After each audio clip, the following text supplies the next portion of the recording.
Welcome everyone. I'm Molly Pickering. I'm with Illinois Stewardship Alliance, and I'm here with Representative Will Guzzardi. And you are watching Hot Ones Cottage Food Edition. Welcome, Will. Thank you so much. Thanks for making the trip out to our office today. So excited to be here. And so for the folks at home who might not be familiar, tonight's event is modeled off of Hot Ones, a popular YouTube series where celebrities are interviewed as they eat progressively hotter and hotter hot sauces. And so tonight, because it is Giving Tuesday, we've put a little twist on our fundraising event, and we put the viewers at home in charge of the heat level. So for the last month, we've been asking the folks at home to make donations to support cottage food producers, and every donation has unlocked a new level of heat. So 10 donations for mild, 50 for medium, 75 for medium hot, and 100 for hot. And I gotta say, the folks at home really want to make you sweat, Representative Guzzardi, because we reached 100 donations. You guys are really getting me. I'm not good at this. I'm not really very comfortable with my spicy foods, but you guys are really, you're gonna test my limits tonight. We hope so. So we have a few people to thank. Thank you to Mark Richmond of Chicago and Elliot Zakin of Evanston, who donated so generously. A bunch of folks donated twice, so shout out to Ann Cheney, Laura Miller-Hill, Warren Backer, Kathleen Sherry, Ian Forsland, Kelly Lay, James Harris, and George Havenock. And then Jacob Wayland really wants to heat it up because he made 10 donations. So thank you so much, Jacob. You're killing me. All right, Representative Guzzardi, are you ready for this? Let's do it. Yeah, it's now or never. Okay, so because tonight's event is all about supporting cottage food producers, we have an amazing array of locally produced hot sauces from cottage food farmers and producers across the state.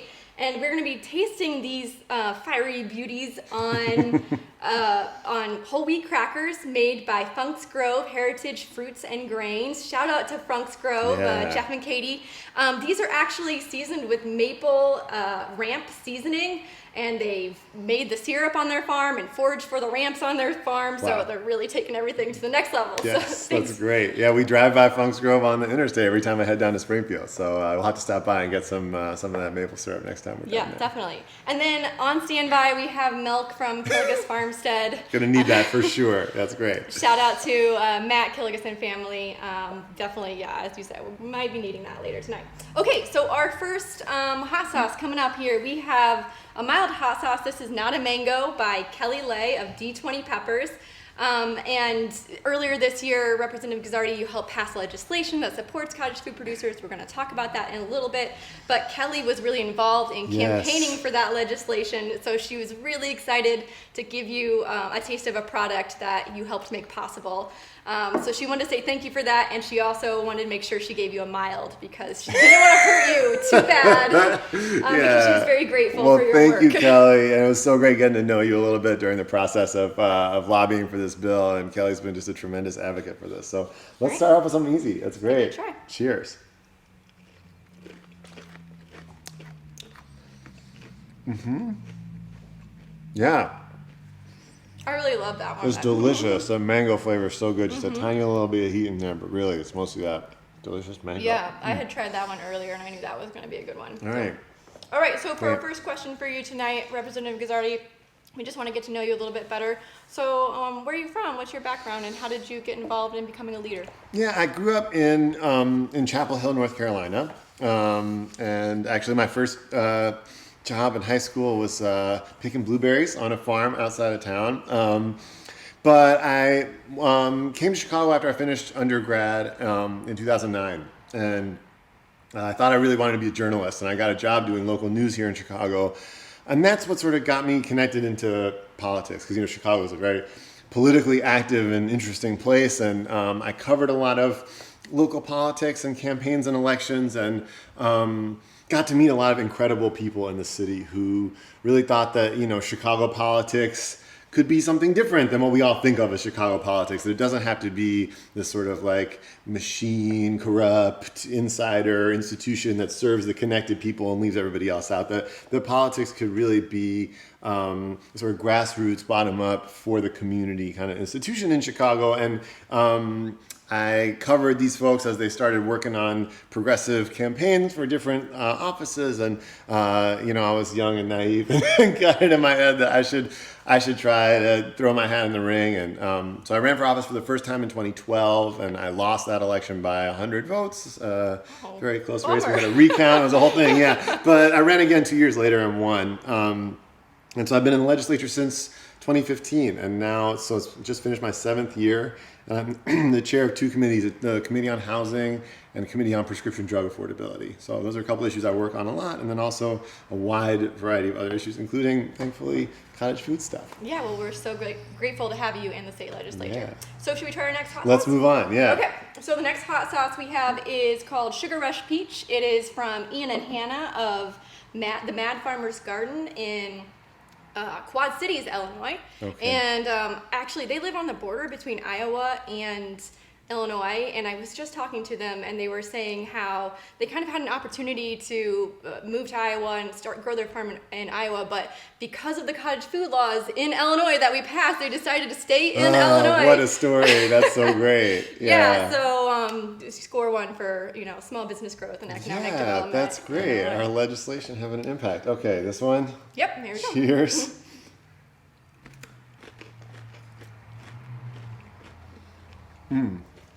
Yeah, definitely some more heat to that It's one. a little spicier. It hit me on the top of the tip. Yeah, it's tingly right at the front there. All right. It's good though. So our next question here is, so you are helping to fundraise for small farms and cottage food businesses tonight. A little bit on the back end of that too. All right, let's say hello to the Kilgus Farms.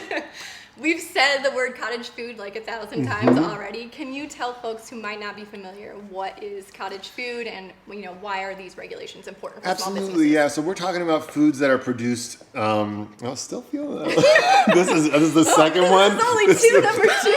This was a long way to go. If like 3 people donated, I was eating this one anyway. Okay, all right.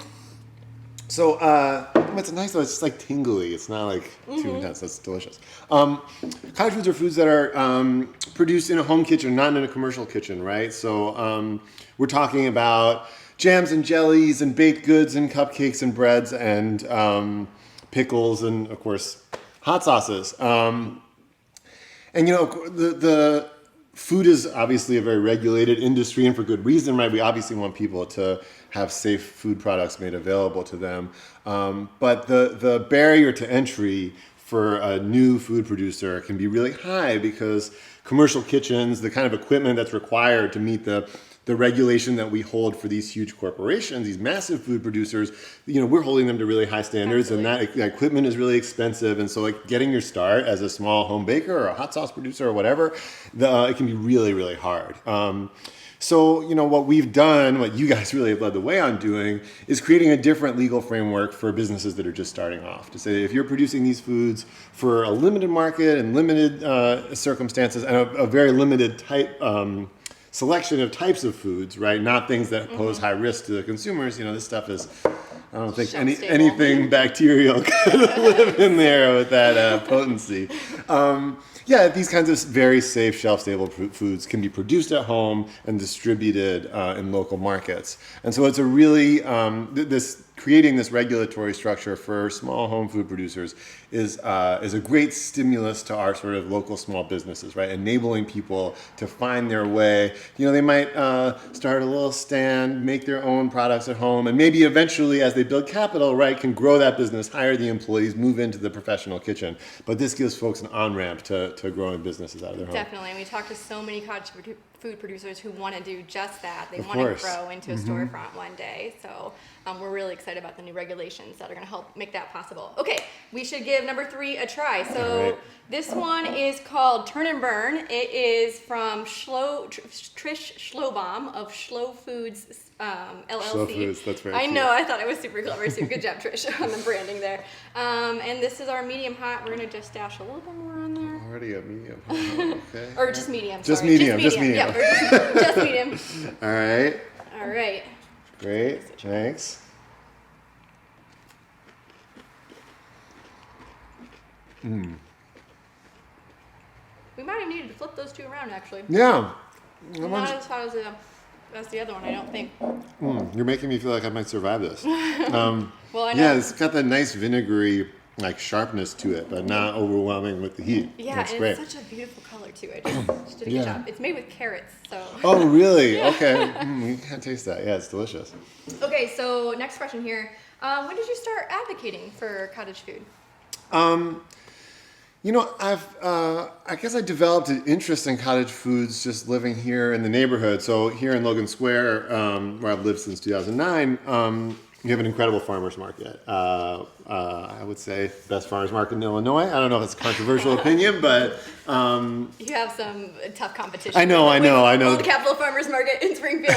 Yeah, I've been there, of course, plenty of times. It's beautiful, but yeah, I don't know. If you want to, fight me about that in the comments, we can take it up later. But yeah, so I've been going to Logan Square Farmers Market forever and ever, and there's all kinds of wonderful cottage food businesses there, and people producing surprising, exciting, cool food products that I've always enjoyed bringing home. And until I came into the legislature and got started working with the Stewardship Alliance, I didn't really understand sort of what the regulatory framework was for all this.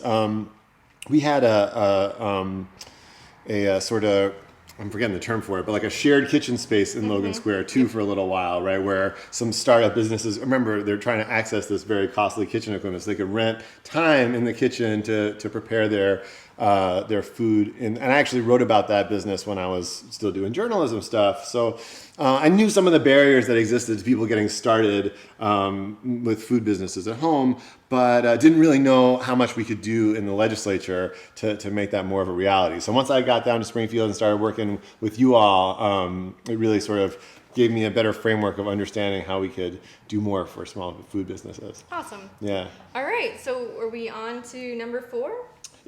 I'm following your lead here. Okay. Yeah, all right.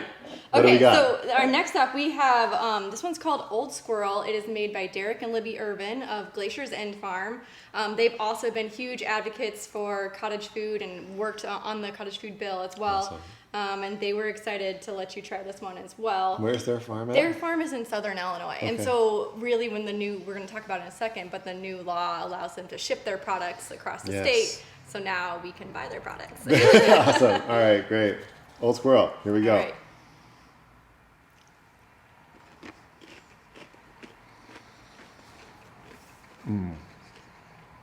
I've had this one before. Oh, yeah. I know it's a little spicy. Yeah. It's good.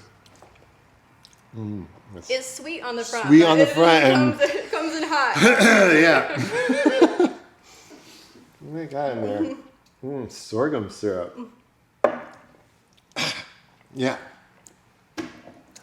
Thank you for your donations, you guys. Really, this is an intense experience. It's coming back up. It's staying there. You got all your notes. You're all prepared for it, but it's different. I Okay. see you're getting a little red in the face there. I'm sure I am too. We should add that the links for all these hot sauces, if you want to try them, are also in the chat. So check out those small businesses. Support those small businesses as well. And our next question here is about the actual bill. So you championed legislation this past year that creates sweeping reforms for cottage food to help support the growth of small businesses. Yeah, it supports small businesses. Yeah. Can you tell us, what the bill does and what folks can expect coming up? Yeah, sure. If I can remember anything. I don't know if I can remember my own name right now. No, it's not that bad. It's manageable. Yeah, so I would say the biggest change was really sort of inspired in some ways by the pandemic. Previous to our bill passing, the only places that cottage food producers could sell their products were at farmers markets, which is great, wonderful venues, but with the pandemic causing farmers markets to shut down, and it's limiting, sort of unnecessarily limiting to where folks can get their products to. So the bill expands the availability of cottage foods to like fairs and festivals and other sort of larger gatherings, also some home sale and then online sale and delivery. So this is really within the state of Illinois, not outside of the state borders, but it's really going to expand the markets for, especially like you said, some of these food producers who are in Southern Illinois, in rural areas who maybe don't have access to larger markets. But it's going to enable us up here in Chicago to sample their wares and take advantage of the amazing food products that are being made all across the state. There are a few other changes in the bill. There's some changes around food safety regulations and inspections and stuff. And one change that I know folks have been particularly excited about, we mentioned that the products that are available to be made as cottage foods are, shelf stable stuff. And so dairy has always been excluded from cottage foods. But this year we allowed for the inclusion of buttercream. I know that was a very important issue to many of your members. Yes. So we can get all those cupcakes and... Release the cupcakes. Yeah. If we had done a cupcake ones, I don't know if that would... I don't know how entertaining that would be to watch, but it would be much more entertaining for me to consume. Just a little different cupcakes. Next time. That'll be your next fundraiser. Okay, great.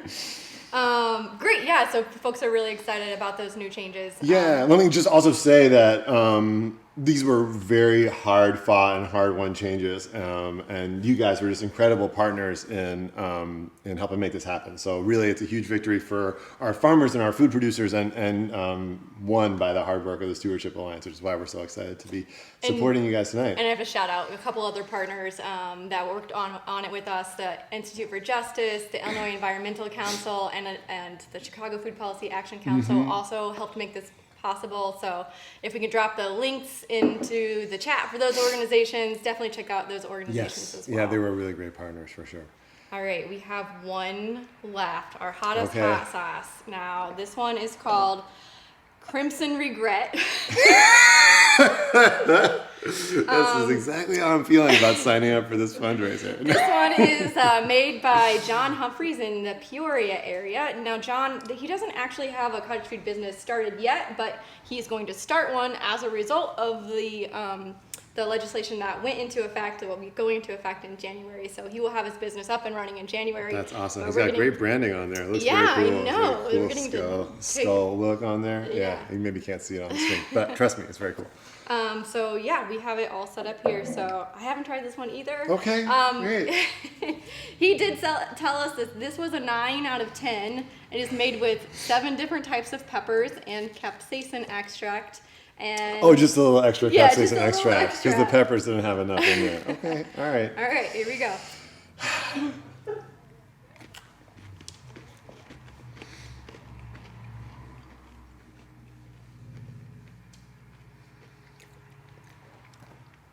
Yeah. I mean, it's sweet. It starts off sweet, but he did say it was a long, it was a long burn. Yeah, it's like kind of smoky and barbecue-y and very spicy. It's definitely coming in back, in the back, coming in hot now. Yes, yeah. Yeah. It's delicious. But I think you're doing better than me. I thought I was going to handle it better. I'm telling you, this is... Taking down this milk. Yeah. Oh, wow. Okay. Ooh, okay. Great. Okay, just build. People like this experience, apparently. Yeah. I was telling you before we started that my wife is a big hot sauce aficionado, and she's insisting that I bring some of this stuff home. But well, we do have one more hot sauce, and we're not going to try it tonight. It is called, oh gosh, heat is just coming back. Yeah. Okay. It is called, let's see if I can find it here, Wolf Rayet, and this is our hottest hot sauce. It was made by Derek of... Can't remember anything. Woo! No, I know. Okay. Consult the notes. It was made by Derek of Glacier's End, and this one should be hotter than the one we just ate. How's that possible? A Wolf Rayet is actually the last burst of like heat and flame and energy from a dying massive star. So that's what he named the hot sauce after. Okay. We have to get to 200 donations to get to this one. So we didn't quite get there, but... Yeah. I tell you what, I'm going to make you a deal. And this is a deal that comes at my own peril. But I'm willing to lower that threshold to 150 donors. So we only need 50 more. We got over 100, didn't we? Yeah. So please donate right now. Donate tonight. It's Giving Tuesday still. If you're watching this video tomorrow or the next day, feel free to donate then.